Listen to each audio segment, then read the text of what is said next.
The Druid has a few more class abilities that we need to wrap up here today.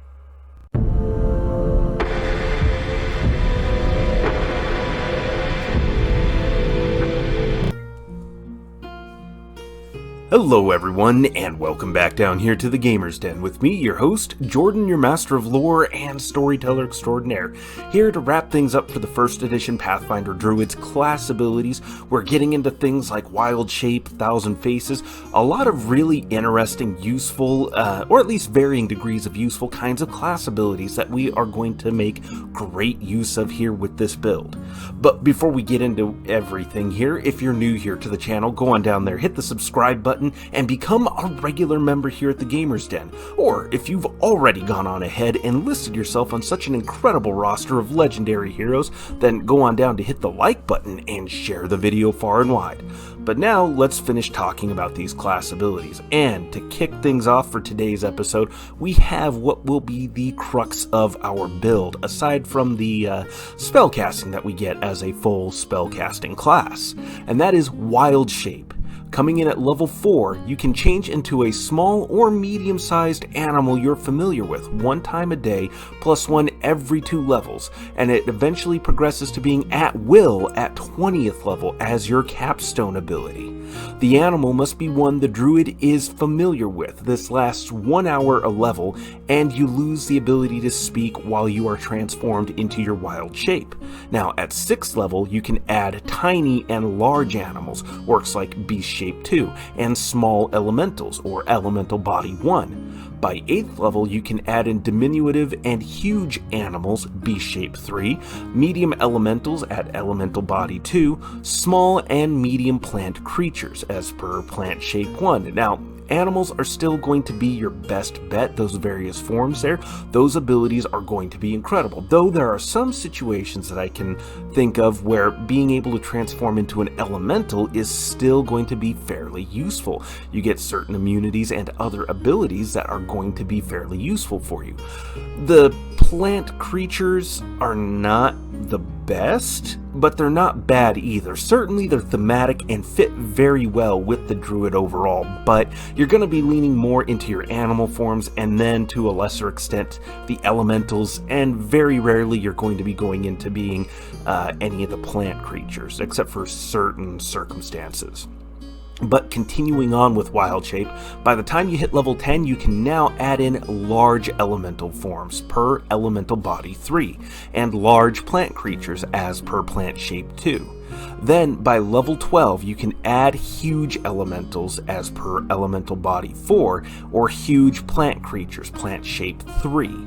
Now, like I said before, the elemental forms are good, but they get better once you're able to access the larger sizes, or at least, I kind of feel that they do. They seem to work out a bit better, or at least for the players at my table, the larger elemental forms just offer a little something a bit more protective, some damage dealing capabilities. Not only that, but if you are utilizing different terrain features very well, say large bodies of water, and you go and become a water elemental, you are damn near undetectable in that, and yeah, it just is absolutely staggering what you can get done. But the plant creatures, again, not bad, but for their level and for your other options with the elementals and the various animal forms you can access, you're probably going to be better off with one of those two. Then at level 9, you pick up Venom immunity, where you become totally immune to poison. Now that total immunity is great, but poison is not going to be coming up in... It depends on the campaign and what the DM is throwing at you, but it's not always going to be a thing that comes up. But when it does come up, you're going to be absolutely glad that you have this on board. I used to be a little bit down on the effectiveness of poisons overall, but after reading through several more of the supplementary books and just looking around to see what kinds of poisons were available for DMs to afflict the players with, or vice versa, well, yeah, there are definitely some scary options out there. So, Venom immunity, great to have. Not always going to come up, but you're going to be happy you have it in your back pocket when it does. Then at level 13 you gain 1,000 faces. You gain the ability to use Alter Self as a supernatural ability at will, but only while you're in your natural form. You can't use your wild shape and then use 1,000 faces. You can only do that in your base form. Now, where this gets to be really useful is not just in the ability to disguise yourself magically as somebody else. It's also in that, say, you're a baseline human, you're a human druid. You don't have any natural vision abilities. You don't have low light vision or dark vision. You can use this to turn yourself into a dwarf and get those particular abilities like dark vision, and that is incredibly handy for a wide variety of situations. Now, if you use wild shape in that form, the Alter Self goes away, but that's not a drawback because this is at will. Some guides list this as not being all that great. I really disagree. This has a great deal of utility and also gives you a way of being able to disguise yourself that in a particular skill in a particular area, allowing you to participate in different kinds of roleplay or skill-based scenarios, not just combat and not just magic. Well, this is still technically magic, but this still gives you another arena that you're able to participate in and able to get through without having to resort to combat at every single turn. So I think this is a great ability. The next one, though, is a little bit hit or miss and kind of depends, and that's Timeless Body. You no longer take penalties due to aging. Any existing penalties, however, will remain in place. So those penalties are to your stats, specifically your physical stats, so your strength, dexterity, constitution, but you will gain and accrue bonuses to your mental stats, so your intelligence, wisdom, and your charisma. Those will go up as you age. Now, that's great. That's wonderful. That's incredibly useful to have. So why is it just kind of hit or miss how useful this is? Well, most campaigns don't last to where player characters are living for decades at a time, where they can potentially rack these up, unless there's significant time skips involved, which don't really, again, that's in my experience and the way I run and the way various DMs that I know personally run their games, that doesn't really happen a whole lot. And so this doesn't really come up all that much. So it's just kind of okay. But if you're playing in a higher level game, if you're starting off at level 15, level 16, you can, your DM may veto this, so talk with them first before you just try to spring it on them.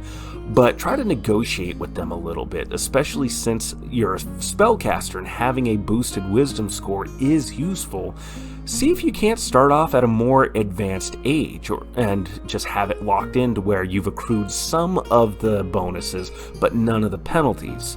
Now, not everything. You don't want to be 80 years old and rack up all the different progressing bonuses that you get to your stats while ignoring the penalties. I, as a DM, would probably say no to that, but there's nothing wrong with throwing in a 40, 50-year-old druid and racking up those kinds of those bonuses there in that instance, especially in such a higher level game. I would be open to that. Be game to that. The last ability is an alternate capstone ability. Normally it's wild shape at will. However, for this alternate capstone, you get home ground. Select an area relevant to the campaign. That is now your home ground, and you constantly receive the effects of Commune with Nature and gain a +4 bonus to your caster level while on your home ground. But therein lies the rub. It's only while you're on your home ground. Now, that can be a significant area, a mountain, a forest, or at least a particular section of forest, depending on the size of it. You know, a druid with their sacred grove or glade, where they commune with the different nature spirits, some of the oldest, eldest, wisest trees and treekin, and different other animal spirits that just kind of coalesce and are able to take root and shape in this location. That is very, very thematic, great storytelling. I love the idea of characters, if you'll pardon the pun, setting down roots in a place, having a home base, and this certainly helps to fill that role for the druid. However, outside of that area, this does nothing for you. You're better off having wild shape, 9 times out of 10. Unless the campaign is going to be taking place within this particular localized region, or you're going to be visiting it quite a bit and having things happen there, then this isn't going to do much for you. And most intelligent enemies are probably going to be smart enough to not want to engage a druid on their home ground. They're not going to even want to encounter a wizard in their tower, their place of learning, wherever they've got all of their power stashed, where they're at their strongest. Nobody really wants to fight someone when they're at their strongest. That's just bad planning, unless it's an incredibly terrifying enemy, which, if you're hitting level 20, the DM's got something awful in store for you 9 times out of 10. But that all just depends. Overall, though, that is my take on all of this, and if you haven't surmised, guessed it, or pieced it together, we are going to be really leaning into wild shape for this particular druid build. You're still going to be a full spellcasting class and have those incredible abilities, but we are going to be getting into the thick of things with this class. I love my melee builds, and druid is a particular spellcasting class where you can do just that. It's going to be so much fun to piece this together. But let me know what you think. Did you like today's video? Did you dislike it?